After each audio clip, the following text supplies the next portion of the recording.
Salam. Firman Tuhan pada hari ini, pada hari yang ke-332, diambil dari Keluaran pasal 24 ayat yang ke-7 dengan perikop perjanjian dimateraikan sebagai nats atau ayat. Demikian bunyinya: diambilnyalah kitab perjanjian itu, lalu dibacakannya dengan didengar oleh bangsa itu, dan mereka berkata, segala firman Tuhan akan kami lakukan dan akan kami dengarkan. Dan bacaan pagi diambil dari 1 Tesalonika pasal 5 ayat 1 sampai dengan 11. Bersedialah untuk kedatangan Tuhan. Bacaan malam diambil dari 1 Ibrani pasal 11 ayat 7 sampai dengan 10. Diselamatkan karena beriman pada Allah. Itulah perikop hari ini. Kemudian sebagaimana biasanya, sebelum kita masuk dalam perikop hari ini, kita melihat pedoman daripada bulan November yang diambil dari topik bulan ini, yaitu mengasihi dengan kasih Kristus. Dijabarkan dalam Yohanes pasal 13 ayat 35. Dengan demikian semua orang akan tahu bahwa kamu adalah muridku, jikalau kamu saling mengasihi. Itulah pedoman kita selama bulan November. Dan dari pedoman tersebut adalah jelas mengenai saling mengasihi. Syarat untuk menjadi murid Tuhan Yesus apabila kita saling mengasihi. Dan apa filosofi daripada kasih? Kalau kita lihat dari 1 Yohanes pasal yang keempat ayat 8, dikatakan demikian: barang siapa tidak mengasihi, ia tidak mengenal Allah, sebab Allah itu adalah kasih. Nah, jadi tadi Yesus mengatakan, jikalau kamu bukan saling mengasihi, itu bukan muridku. Tapi kalau engkau menjadi muridku, harus saling mengasihi. Nah, di sini ditekankan dalam 1 Yohanes pasal 4 ayat 8 bahwa Allah itu adalah kasih. Berarti kalau Allah itu kasih, maka karakter dan sifat daripada Allah adalah kasih. Nah, maka dalam Markus 12 ayat 30 sampai 31, Yesus mengatakan, ada dua hukum yang utama dari seluruh hukum Tuhan yang ada dalam Alkitab. karena bangsa Yahudi, guru-guru agama ya menyampaikan kepada Yesus, karena banyaknya hukum-hukum Tuhan atau hukum Taurat di dalam Alkitab, maka hukum Yahudi mencoba bertanya kepada Yesus, hukum yang manakah yang lebih penting? Pertanyaan ini adalah mungkin jebakan atau mungkin untuk memojokkan. Karena apabila Yesus menjawab hukum yang pertama, tentu bagaimana dengan hukum yang lainnya? Ya. Jadi ini adalah pertanyaan yang bisa dikatakan sangat menjebak. Karena dalam firman Tuhan semua hukum-hukum itu adalah harus dituruti. Nah, kalau ditanya yang mana yang paling penting, ini memang menjawabnya sulit ya. Kalau jawabannya apple to apple dari hukum yang pertama sampai 10, dan kalau Yesus mengatakan yang kelima atau yang ke-10, nah ini mungkin pertanyaan adalah untuk menjebak. Tapi Yesus menjawab dengan sangat elegan ya. Dikatakan, hukum yang pertama dan yang utama ialah kasihanilah Tuhan Allahmu dari segenap hatimu, dari segenap jiwamu, dari segenap akal budimu, dari segenap kekuatanmu. Jadi utuh untuk mengasihi Tuhan Allah. Inilah yang dikatakan hubungan vertikal dengan Tuhan. Nah, kemudian dikatakan hukum yang kedua dan utama adalah cintailah sesamamu seperti dirimu sendiri. Nah, kedua inilah hukum yang utama dan tidak ada hukum lain yang bisa menandinginya. Ini yang utama. Nah, akhirnya para guru agama yang bertanya sangat maklum dan bisa menerima dengan baik. Itulah juga pada pedoman kita dalam bulan ini, mengasihi dengan kasih Kristus.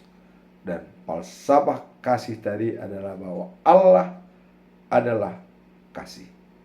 Maka kalau Allah adalah kasih, wajib hukumnya kalau kita memanfaatkan Allah dalam kehidupan kita sehari-hari, yaitu saling mengasihi.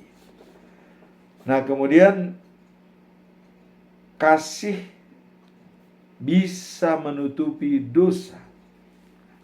Nah, inilah yang memang bisa diambil fungsi daripada kasih bisa menutupi dosa. Ini sangat-sangat berguna bagi setiap orang yang saling bermusuhan atau saling membenci ya. Dan apabila memunculkan kasih, ini bisa menutupi banyak dosa. Dalam 1 Petrus pasal 4 ayat 8 dikatakan ya, tetapi terutama kasihanilah sungguh-sungguh seorang dan yang lain, sebab kasih menutupi banyak dosa. Nah, apakah kita bisa melihat contoh kalau kasih bisa menutupi banyak dosa? Contoh pertama dalam perjanjian lama ya, adalah peristiwa Yusuf, anak daripada Yakub dari istrinya Rahel ya. Yusuf sangat tidak disenangi oleh saudara-saudaranya, Ruben, Simon, Levi, dan kawan-kawan. Kenapa? Karena Yusuf ini ada perlakuan khusus dari bapaknya Yakub. Ya, perlakuan khusus itu, dia membangun baju khusus buat dia, ya, baju pakaiannya. Nah, sehingga yang lainnya merasa, ya mungkin ada merasa iri atau tidak senang, ya. Nah, akhirnya Yusuf ini dibuli oleh mereka, dimasukkan dalam sumur. Nah, kemudian yang paling tragis adalah dijual kepada kapilah-kapilah yang menuju ke Mesir. Waktu itu lewat dari tanah Kanan, dijual ke Mesir. Akhirnya Yusuf dijual ke Mesir. Nah, dalam situasi tersebut semua saudaranya adalah bersalah, artinya terjadi konflik, artinya sudah menciptakan dosa. Tapi kita lihat, pada waktu Yusuf di Mesir, dia berhasil, ya, meyakinkan raja dengan talenta yang ada padanya, yaitu bisa meramal dari sebuah mimpi. Akhirnya dia dipakai oleh Raja Firaun, ya, dengan ramalannya yang sangat-sangat fantastis, di mana Raja Firaun, ya, bermimpi melihat ada sapi gemuk yang 7 dan sapi yang kurus 7. Nah, langsung diterjemahkan oleh Yosef, tentu dengan bantuan Tuhan Allah, ya. Nah, dikatakan, arti mimpimu itu, katanya kepada raja, bahwa di dalam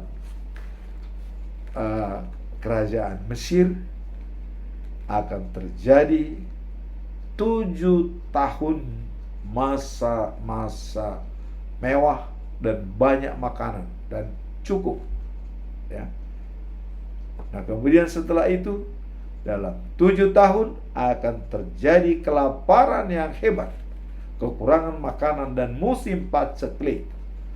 Itulah ramalan daripada Yusuf kepada Raja Firaun. Lantas Raja Firaun, apa yang kita lakukan? Nah, maka Yusuf mengatakan, kita persiapkan pada saat kita banyak makanan dan tidak kekurangan, maka kita persiapkan untuk persiapan 7 tahun. Dilakukan. Akhirnya berhasil. Nah, kemudian di tanah Kanan terjadi kelaparan. Maka Ruben, Simon, dan kawan-kawan ini mencari makanan. Karena mereka tahu bahwa di Mesir ada makanan yang berlimpah. Mereka pergi ke Mesir. Nah, pergi ke Mesir, Yosef atau Yusuf sudah diangkat menjadi nomor 2 atau Perdana Menteri di Mesir oleh Raja Firaun, ya. Jadi langsung di bawah raja dan menangani kerajaan. Jadi semacam Perdana Menteri lah, ya. Ada wakil daripada raja. Nah, mereka pergi ke Mesir dan Yusuf menyimpan banyak makanan. Nah, sehingga mereka datang ke Mesir untuk meminta makanan kepada Yusuf. Dan Yusuf tahu kalau mereka itu yang datang adalah saudara-saudaranya yang pernah menjualnya kepada orang Mesir atau kabilah dari Arab, ya, untuk Mesir. Yusuf tahu, tapi dia tidak memperlihatkan dirinya saudara mereka. Dan saudaranya ini satu pun tidak tahu, karena tidak mungkin yang dijual, ya, anak yang boleh dikatakan terhina dari mereka, dijual bisa menjadi raja atau bisa menjadi Perdana Menteri di Mesir atau nomor 2 di Mesir. Tidak mungkin. Sehingga mereka tidak menganggap kalau dia adalah Yusuf, saudara mereka. Tetapi Yusuf tahu persis mereka adalah saudara-saudaranya. Nah, jadi dengan demikian, pendek cerita, akhirnya Yusuf bermurah hati dan memberikan makanan kepada mereka. Dan juga setelah hari-hari berikutnya, mereka datang disuruh untuk membawa Benjamin, adiknya Yusuf. Nah, mereka sudah mulai curiga, kenapa disuruh membawa itu? Nah, Benjamin adalah anaknya Rahel. Nah, peristiwa inilah yang dikatakan bahwa apabila saling mengasihi yang satu dengan yang lain, bisa menutupi banyak dosa. Nah, sekarang apa yang dilakukan oleh Yusuf? Dia kasihan kepada saudara-saudaranya, sehingga perlakuan mereka yang curang waktu di tanah Kanaan itu dilupakan oleh Yusuf. Inilah kasih bisa menutupi dosa. Jadi dosa daripada saudara-saudaranya, Ruben, Simon, dan kawan-kawan, dilupakan oleh Yusuf. Dan inilah kasih bisa menutupi dosa. Nah, kemudian dalam perjanjian baru juga ada seperti perumpamaan yang disampaikan oleh Tuhan Yesus, bahwa ada seorang ayah katanya, punya anak laki-laki 2 orang. Dan pada saat mereka bersama, si bungsu minta bagian daripada orang tua untuk diserahkan warisan dari orang tua. Minta bagian. Diberikan kepada anak bungsu dan diberikan kepada anak yang sulung. Nah, setelah si bungsu pergi membawa hartanya keluar kota, apa yang terjadi? Dia berpoya-poya, menghabiskan uangnya bersama dengan perempuan atau pelacur. Segala kejahatan dilakukan, menghabiskan uang tersebut. Kemudian uangnya habis. Dia tidak bisa lagi makan. Bagaimana dia mencukupi sehari-hari? Ada seorang yang punya ladang, maka dia dipekerjakanlah dia di ladang mereka, dengan tugas adalah menjaga babi yang di kandang dan memberikan makan setiap pagi. Itulah pekerjaan dia, menjaga babi. Nah, setelah dilakukan, dia menjaga babi, memberikan makan babi tersebut, dia lapar. Akhirnya dengan terpaksa, karena tidak ada makanan yang lain, dia harus memakan makanan daripada babi tersebut. Setelah itu dia merenung. Mulai dia sadar apa yang telah dilakukan adalah merupakan salah besar.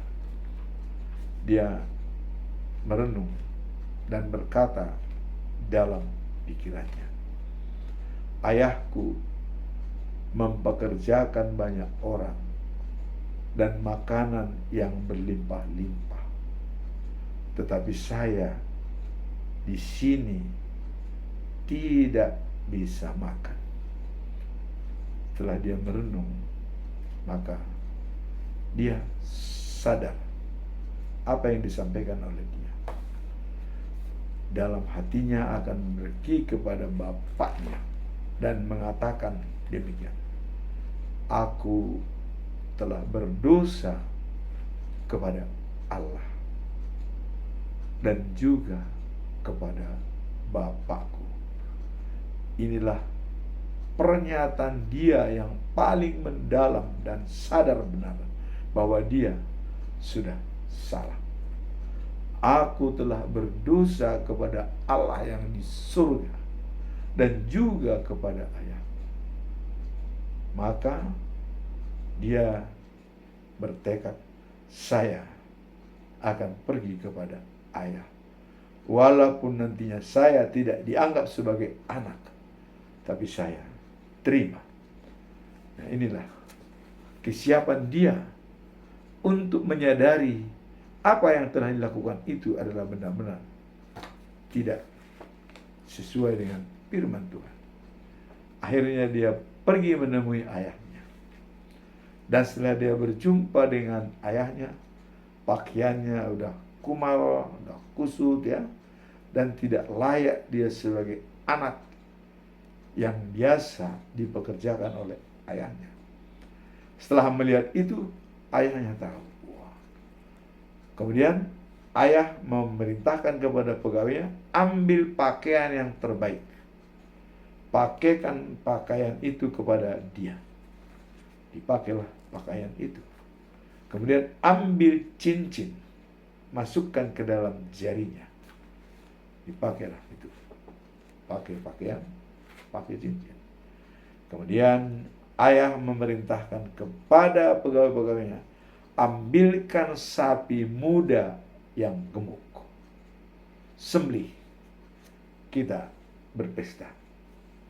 Inilah yang dikatakan oleh ayahnya.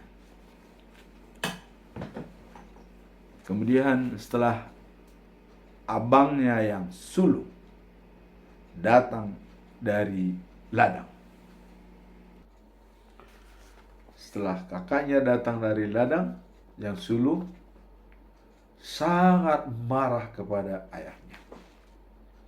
Dia tidak terima dengan perlakuan yang diskriminasi menurut dia.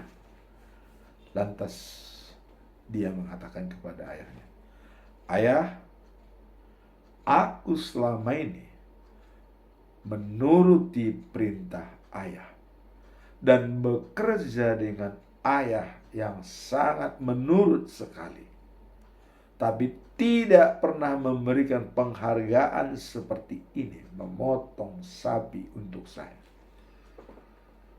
Itulah keluhan daripada anak sulung.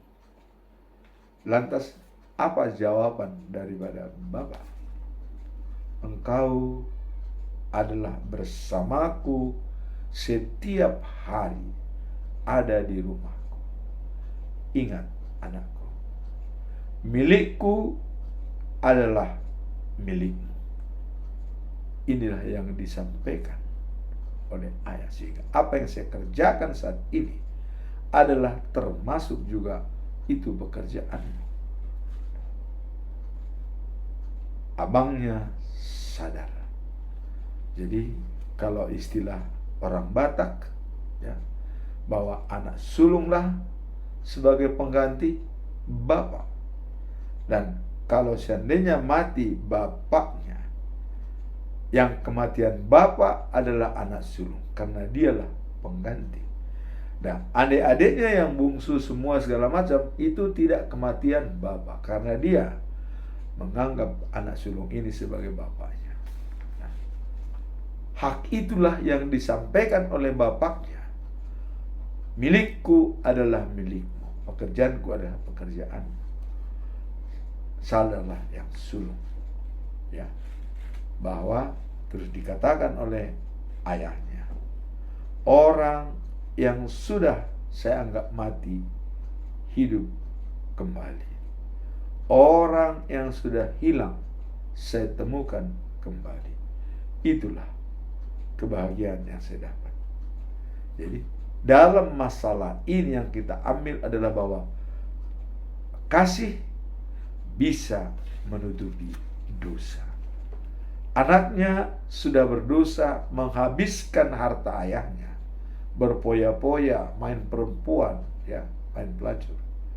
Tetapi ayah memiliki kasih Allah sehingga bisa menutupi dosa dan menjadi dirangkul dan berbuat baik. Inilah yang dikatakan dalam 1 Petrus 4 ayat 8. Ya. Tetapi terutama kasihanilah sungguh-sungguh seorang dan yang lain, sebab kasih menutupi banyak dosa.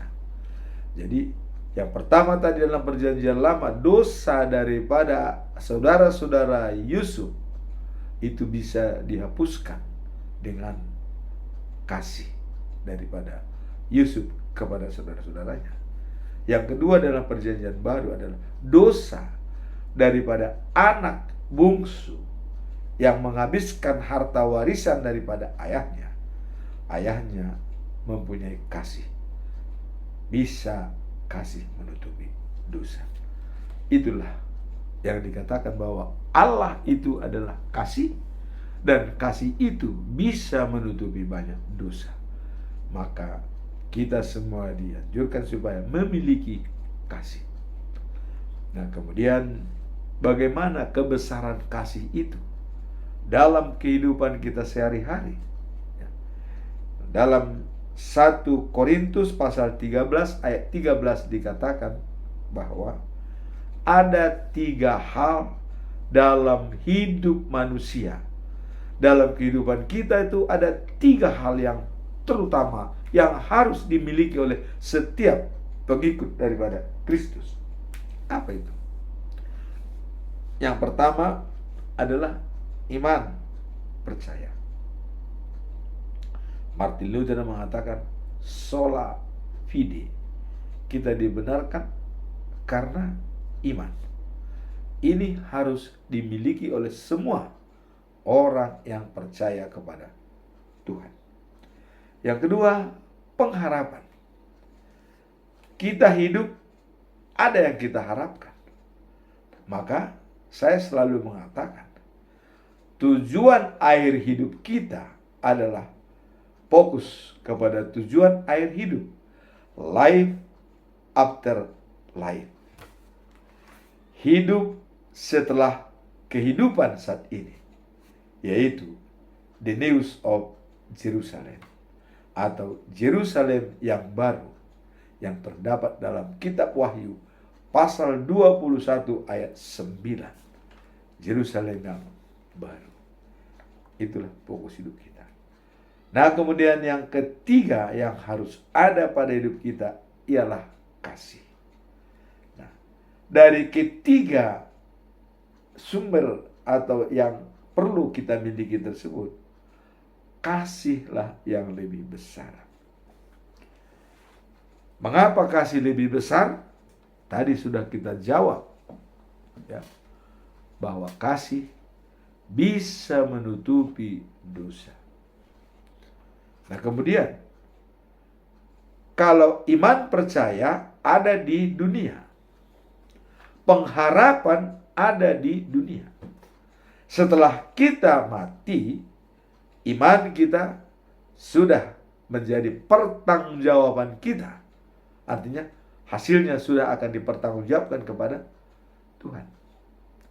Harapan kita pun sudah kita capai, yaitu untuk hidup setelah kehidupan saat ini. Tetapi kasih masih bisa dibawa ke surga. Di surga juga harus saling mengasihi. Dan di surga adalah kasih agape, kasih yang tidak perlu menerima balas jasa, kasih yang tulus murni. Dan itulah yang kita capai di sana. Kasih Tuhan Allah kepada manusia yang diselamatkan, memakan makanan gandum tanpa bayar, minum tanpa bayar, makan daging yang gemuk-gemuk tanpa bayar, makan buah yang rindang di pinggir sungai, yang pinggir air tanpa bayar. Semua diberikan secara cuma-cuma. Itulah maka dikatakan kasih lebih besar daripada pengharapan dan iman. Kasih ada di dunia dan kasih juga ada di surga. Itulah penjabaran topik bulan ini, bahwa mengasihi dengan kasih Kristus. Nah, kemudian ada lagi alasan yang paling dominan, ya, bahwa kasih paling besar dari iman dan pengharapan. Kalau kita lihat, ya, di dalam Amsal ya. Amsal 12 ya.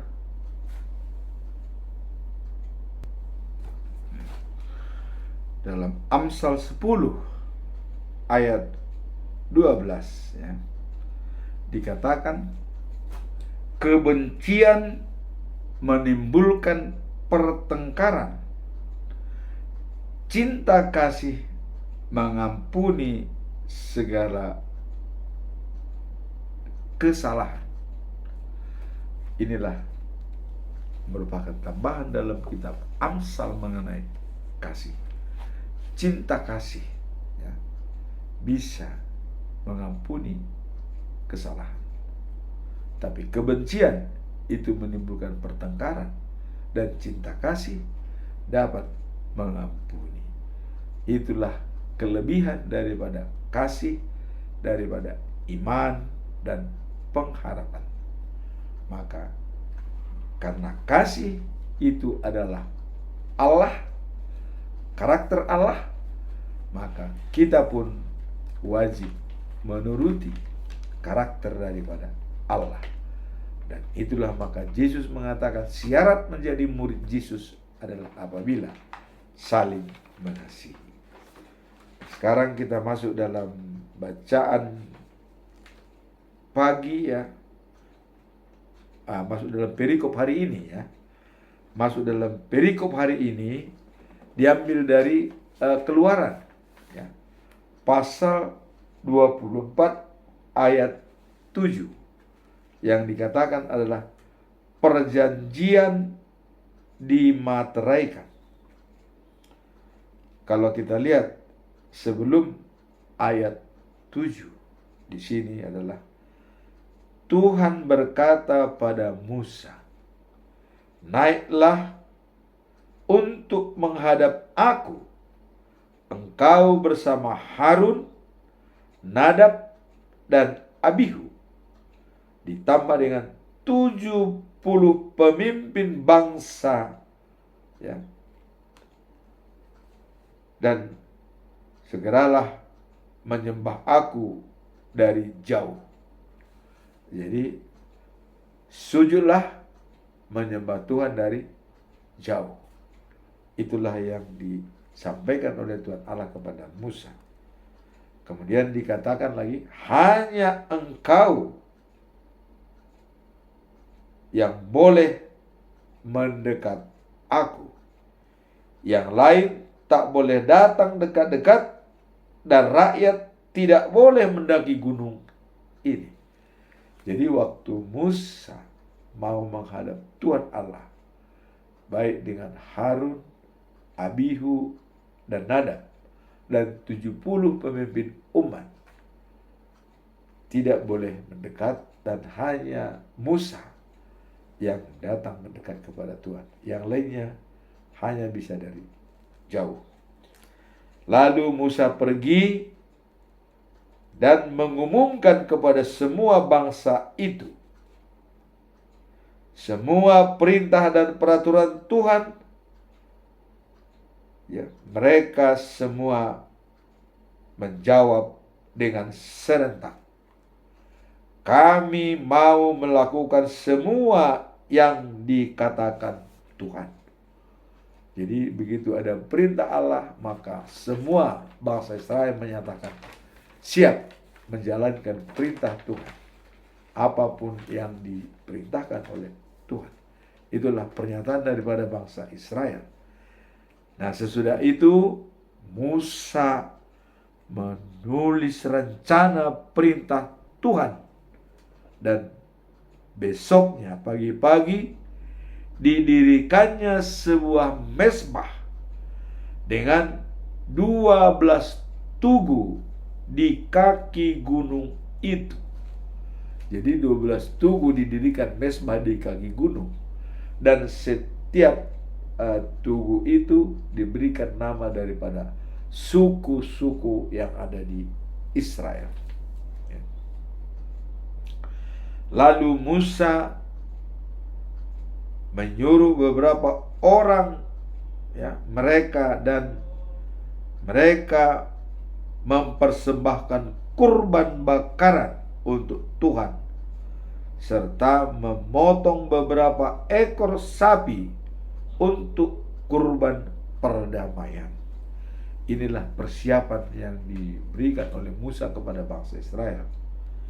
Nah, sebagian dari darah sapi itu diambil Musa dan dituangkannya ke dalam baskom-baskom. Sebagian lagi dituangkannya di atas mezbah. Jadi darah daripada sapi yang dipotong ditaruh dalam baskom-baskom dan sebagian ditaruh di atas mezbah. Nah, kemudian diambilnya buku perjanjian yang bertuliskan perintah-perintah Tuhan dan dibacakannya dengan suara nyaring bagi bangsa itu, karena mereka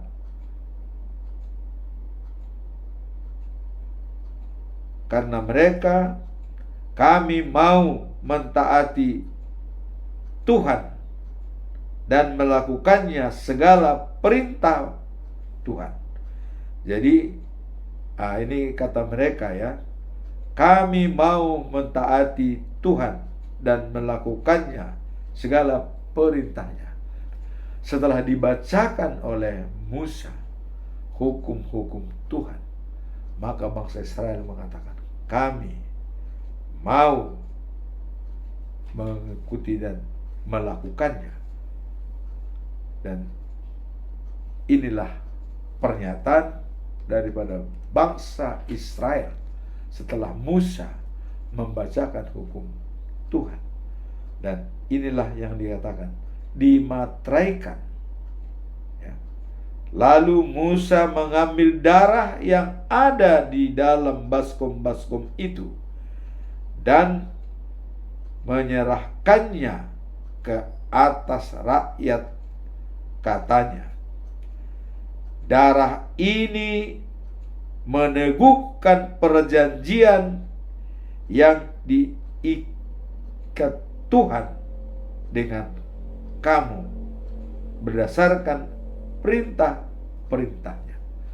Itulah dikatakan hukum-hukum Tuhan dimateraikan kepada bangsa Israel dengan kurban dan mengambil darah yang ada di dalam baskom dan menyiramkannya ke atas rakyat, dan katanya, darah ini ya meneguhkan perjanjian atau memateraikan perjanjian yang diikat Tuhan dengan kamu berdasarkan perintah-perintahnya.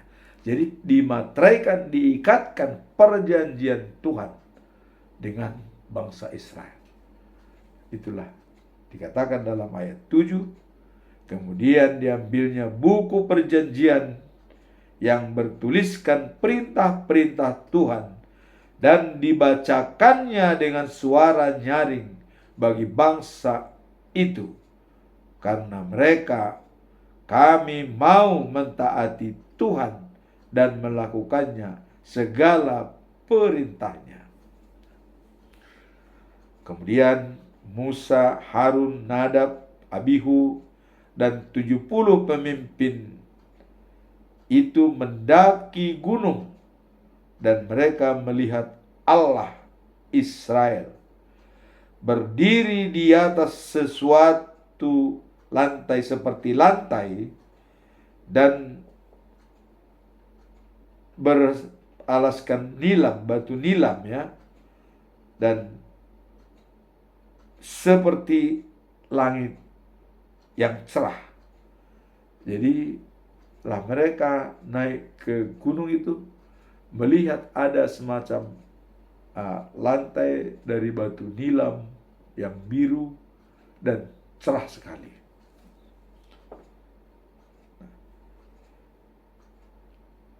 Kemudian apa makna dan pesan moral daripada perikop ini? Ya. Nah, jadi pesan moral dan makna daripada perikop ini, ya, waktu dimateraikannya perjanjian itu dengan Tuhan dan dengan bangsa Israel, inilah mengatakan pentingnya komitmen dan kesepakatan dalam hubungan antara Allah dan umatnya. Jadi pentingnya komitmen dan kesepakatan dalam hubungan antara Allah dan umatnya. Jadi di sini ada komitmen dan juga ada kesepakatan dengan Tuhan. Ya. Kemudian pesan moral dari perjanjian yang dimateraikan, ya, dalam ini adalah mengajarkan kita untuk menghargai komitmen dalam hubungan kita dengan Tuhan, ya, melalui pembacaan firman Tuhan dan menghayati, ya, janji Tuhan dalam hidup kita. Jadi disinilah kita semua ada janji Tuhan dalam diri kita. Maka pentingnya komitmen kita dalam menjalankan kesepakatan tersebut. Nah, sekarang apa kesepakatan tersebut? Ya.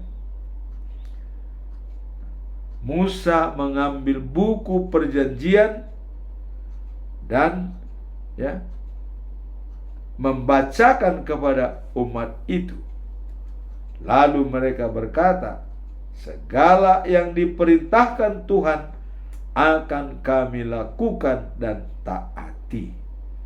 Jadi ayat ini, ya, menggambarkan momen penting di mana Musa memperkenalkan perjanjian Allah kepada umat Israel. Nah, sekarang pada kita, apa janji Allah? Apa yang selama hidup kita, yang janji Allah yang dimateraikan kepada diri kita? Dalam HKBP, denominasi gereja HKBP, waktu kita sidi, ada ayat yang dimateraikan kepada kita yang harus kita ingat, dan itu langsung disampaikan oleh imam di dalam bait suci dalam gereja. Itu ayat yang dibacakan kepada kita. Seperti saya, waktu sidi tanggal 31 Agustus tahun 69, ya, itu dikatakan dalam Yesaya pasal 48 ayat 17b, dikatakan, akulah Tuhan Allahmu yang mengajarkan kepadamu yang berguna, mengajarkan yang berguna, dan menjaga kamu di jalan yang akan kamu tempuh. Ini harus terngiang pada kita. Setiap kita melangkah, setiap kita bekerja, ini harus kita ingat. Inilah yang dimateraikan oleh Tuhan kepada kita. Waktu kita sidi, diberikan oleh imam atau pendeta kepada kita. Dan ini harus kita hafalkan setiap kita melakukan aktivitas. Mau tidur, mau bekerja, mau apapun yang kita lakukan, selalu ini kita hafalkan. Itulah yang dimateraikan perjanjian Tuhan dengan kita. Tuhan mengatakan, akulah Tuhan Allahmu yang mengajarkan yang berfaedah, yang berguna bagimu, dan menjaga kamu kepada jalan yang akan kamu tempuh. Jadi kalau itu sudah kita camkan baik-baik, kemanapun kita pergi tidak takut. kemanapun kita menjalankan sesuatu, kita tidak akan merasa worry atau khawatir. Nah, dan juga mengajarkan yang berfaedah. Nah, memang apakah kita selalu baca firman yang bermanfaat bagi semua orang? Ini merupakan tugas kita. Nah, kemudian ada lagi yang harus kita ingat, firman Tuhan pada diri kita pada saat kita melangsungkan perkawinan, ya. Di situ ada ayat yang harus kita pegang bersama dengan istri. Nah, contoh bagi saya waktu menikah, ayat dimateraikan pada kita yaitu Ibrani pasal 12 ayat 2. Dikatakan begini, pandangan kita tertuju pada Yesus Kristus, sebab dialah yang membangkitkan iman kita dan memeliharanya dari permulaan sampai akhir. Ini harus kita. Jadi Yesus pandangan kita yang menyempurnakan iman kita dari awal sampai akhir. Tidak ada jeda dari awal sampai akhir. Akhirnya itu ya akhir hidup kita. Saat kapan kita meninggal, disitulah berakhir pemeliharaan daripada Tuhan kepada kita. Nah, ini harus kita sama. Nah, kemudian pada saat kita kalau ditahbiskan sebagai pendeta atau sebagai penatua, ada ayat yang diberikan. Contoh kepada saya misalnya, ya. Nah, waktu ditahbiskan, saya terima ayat itu, Kisah Para Rasul 29, ya. Kisah Para Rasul 5 ayat 29. Nah, ini adalah pernyataan daripada Petrus. Waktu Petrus, ya, ditekan oleh golongan-golongan kaum agama, guru-guru agama untuk tidak mengajarkan firman Tuhan, tidak mengajarkan Yesus. Itu di stop. Tapi apa yang disampaikan oleh Petrus? Kami lebih turut kepada Tuhan Allah daripada manusia. Artinya, apa yang kau sampaikan itu tidak kami turuti. Kami lebih turut atas perintah Allah. Dalam bahasa Batak dikatakan, ikon olowando iba di debata asa di jorma. Itulah. Nah, jadi kalau kita sudah sidi, ada satu ayat. Waktu melangsungkan perkawinan, ada lagi ayat dimateraikan kepada kita. Waktu kita diangkat menjadi hamba Tuhan, ada ayat yang harus kita pegang. Ketiga-tiganya ini harus utuh. Kita baca, ya, kita ingat setiap kita melaksanakan aktivitas kita.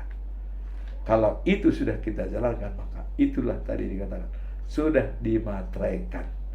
Nah, kalau dalam perjanjian lama, bahwa perjanjian baru yang dibuat oleh Tuhan dalam Yeremia pasal 31 ayat 33 dikatakan, ya, hukum-hukumku akan kutaruh dalam batin mereka dan kutulis dalam hatinya.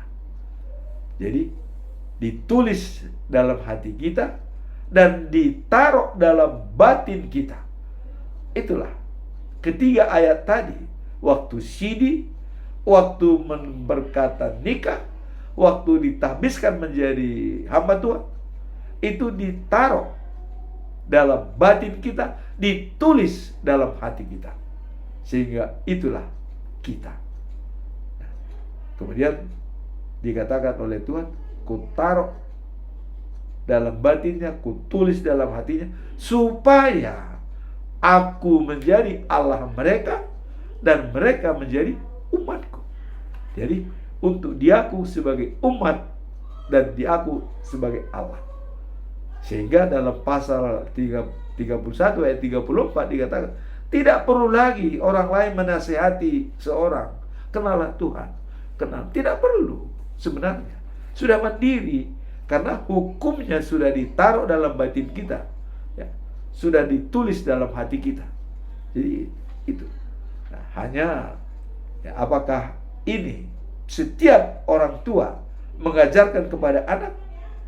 Kalau bangsa Israel, mereka sangat peduli hal ini dan sangat-sangat care Israel mewariskan apa yang dimiliki oleh ayahnya kepada anak-anaknya.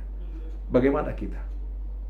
Inilah PR kita, mewariskan apa yang kita ketahui kepada anak-anak kita untuk menuju keberhasilan mereka.